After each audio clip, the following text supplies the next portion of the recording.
মাদকদ্রব্যের অপব্যবহার ও অবৈধ পাচার বিরোধী আন্তর্জাতিক দিবস আজ। দিবসটির এবারের প্রতিপাদ্য শৃঙ্খল ভাঙার আহ্বান, সবার জন্য প্রতিরোধ, চিকিৎসা ও নিরাময়।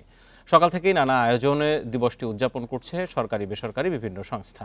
মাদক বিরোধী দিবস উপলক্ষে প্রতিবারের মতো এবারও মানববন্ধন ও আলোচনা সভার আয়োজন করে মাদকদ্রব্য নিয়ন্ত্রণ অধিদপ্তর।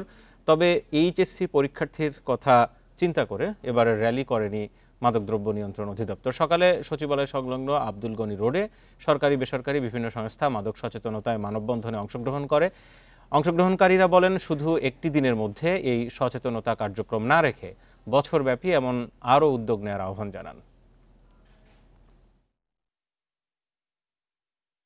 আমাদের যেটা আনন্দের ব্যাপার সেটা হচ্ছে রিকভারি। এই রিকভারিদেরকে নিয়ে আজকের এই দিনটা মাদক বিরোধী, তার মানে সে নো টু ড্রাগস।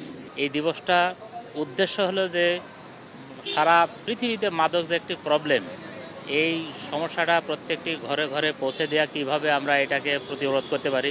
মাদকের জন্য আমাদের সোচ্চার থাকতে হবে, আমাদের দেশ থেকে তৃণমূল পর্যায় থেকে মাদক নির্মূল করতে হবে।